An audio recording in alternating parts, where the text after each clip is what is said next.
The federal government itself is the child of the armed citizen. We, the people, are the parent of the child we call government. You, senators, are part of the child that we, the people, gave life to.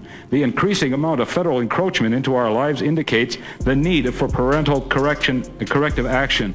In short, the federal government needs a good spanking to make it behave. This patriot is Norm Olson, the founder of the Michigan Militia. In this congressional hearing from June 15, 1995, he delivers a scorching monologue on the limits of government authority and the unalienable right of the people to bear arms, not just to protect themselves from criminals, but to protect themselves from the tyranny of their own government, should such be the case. While the Second Amendment to the United States Constitution recognizes the existence of the state militia and recognizes their necessity for securing a free state, and while it also recognizes that the right of the people to keep and bear arms shall not be infringed, the Second Amendment is not the source of the right to form a militia nor to keep and bear arms. Those rights existed in the states prior to the formation of the federal union. In fact, the right to form militia and to keep and bear arms exists from antiquity. He is exactly right. The people do not have rights because government exists. We do not have rights because they are written down on a piece of paper. Our rights are endowed upon us by our Creator and are such as existed by the law of the land, long before the existence of the state. The enumeration of those rights in the Constitution only underscores their natural occurrence and importance.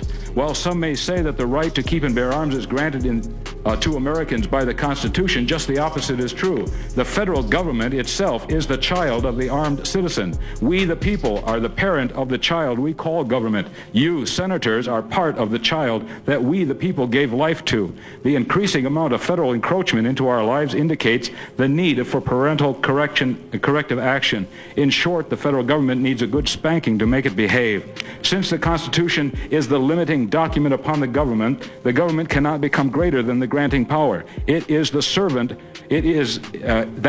servant cannot become greater than its master. Therefore, should the chief executive or other branch of government or all branches together act to suspend the Constitution under a rule of martial law, all power granted to government would be canceled and deferred back to the granting power, that is the people. And I'll conclude with this statement: martial law shall not be possible in this country as long as the people recognize the Bill of Rights as inalienable. My statement is not complete, however, it has been made part of the record for those who would like to review it. Thank you very much. Thank you, Mr. Olson. This Independence Day, remember that our servant called government was formed by the U.S. for the sole purpose of securing that which we already had, our unalienable rights. As it says in the Declaration of Independence, when any form of government becomes destructive to that end, it is the right of the people to alter or abolish that government.